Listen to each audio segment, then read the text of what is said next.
I am 34 years old. When I was younger, I used to think that you were either good at something or you weren't.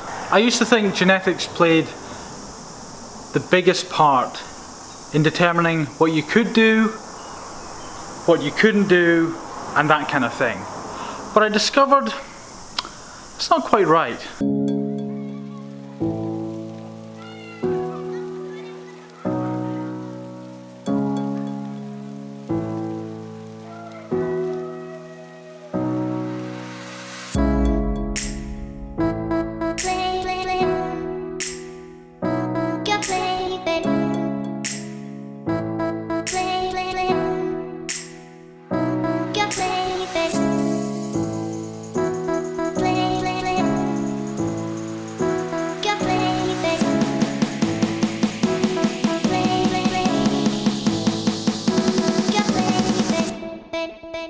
When I was in my mid-20s, I started reading books.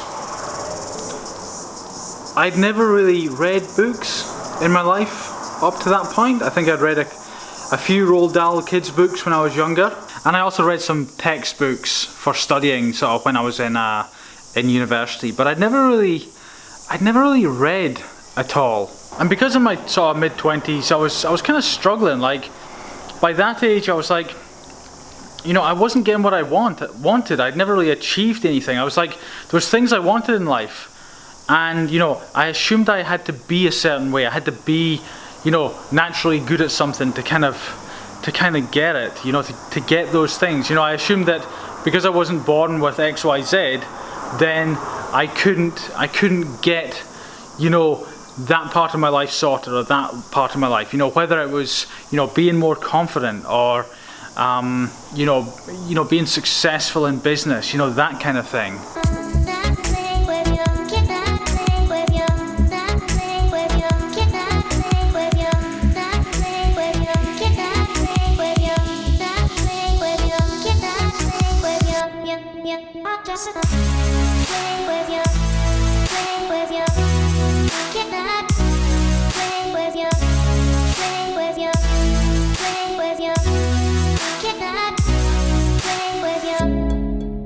I'm really not sure how I started reading books, but I did. I read about 50 books or thereabouts in a 6-month period while I was traveling in New Zealand in my mid-20s. You know, it's weird, but starting to read was like a real pivotal point in my life, and sort of starting to get what I wanted out of life, you know, because I didn't suddenly get what I wanted right away. It's been a long sort of 10 years since I started reading and that, but you know, reading, it really transformed my outlook on life. You know, it's hard to describe what it is that did it, you know, but you know, perhaps it's getting a big insight into other people, and you know, realizing that what looks like luck and, you know, good genetics and you know, being brought up, you know, in the right family and in the right place at the right time, that's not got the bearing on success and getting what you want out of life that you think it does. Like, it's not what I thought it was. I didn't realize how malleable and how easy it is to change your situation.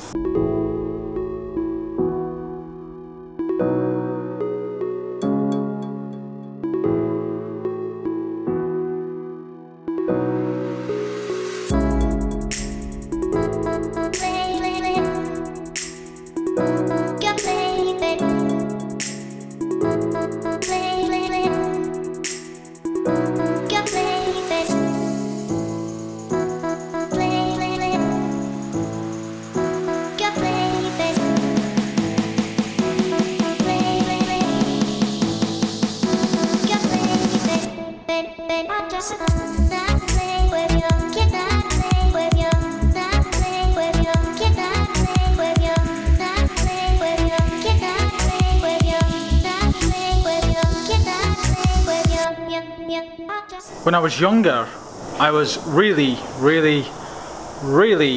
shy, like unbelievably shy, and it's something that you know, it was a major part of my life. And I say was because now it isn't.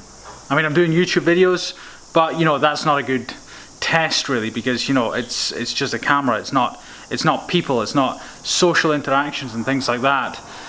But you know, when I was around 20, actually around about that time I started reading books, I thought I need to get over this. So I started really simply and like with a low risk thing, and I started going into shoe shops and just talking with people. You know, it was low risk, you know, they weren't going to be mean to me or horrible to me or anything like that. And you know, I went in shoe shop after shoe shop, and when I ran out of shoe shops, I started going into the same ones again and sort of talking with the people again, and you know, making a little joke here and there. You know, I mean, thinking back on it compared to where I am now, I mean, now I would do like Toastmasters, which is like the public speaking thing, and I give speeches and stuff, and you know, but even starting that, I had to start small. And like, you know, the first time I did a 1-minute speech, it was 30 seconds and I was like sweating and heart pounding at it, but now, you know, it's no big deal.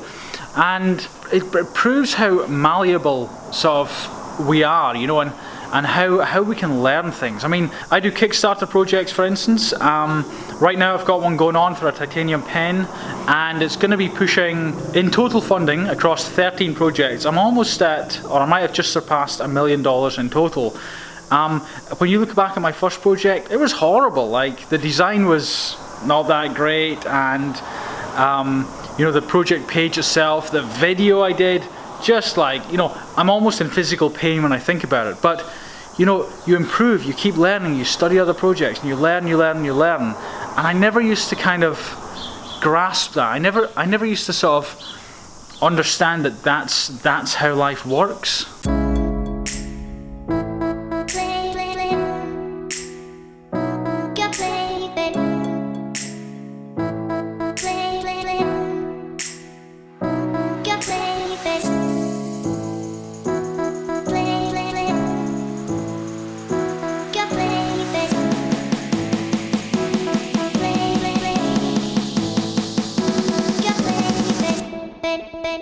The funny thing is that what I've found happening now that I've sort of discovered that the secret is you can be good at pretty much anything you put your mind to.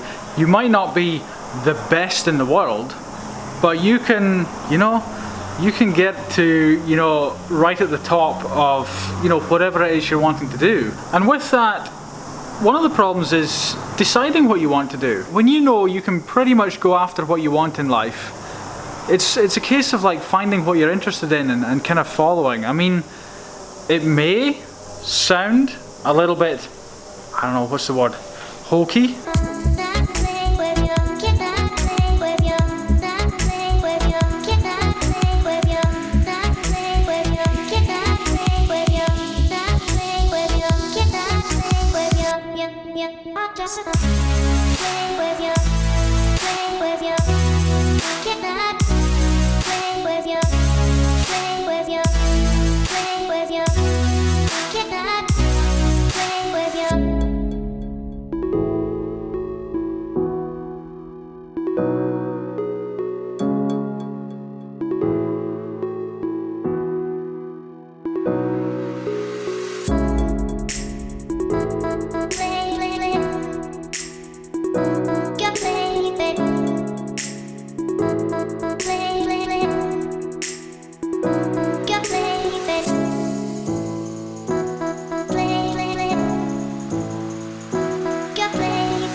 You know, it's funny, I used to think stuff would make me happy. I remember when I was younger, maybe early 20s, I got this car and I thought getting this fancy car, this powerful car with a turbo in it would make me happy. And what happened when I got that car was I immediately thought, well, the wheels aren't good on it. It had nice alloy wheels, but it needed better wheels, and then I would be happy. And I didn't recognize that sort of hamster wheel of never being satisfied. And you know, there's a quote by Socrates that really sums it up so well. He who is not contented with what he has would not be contented with what he would like to have.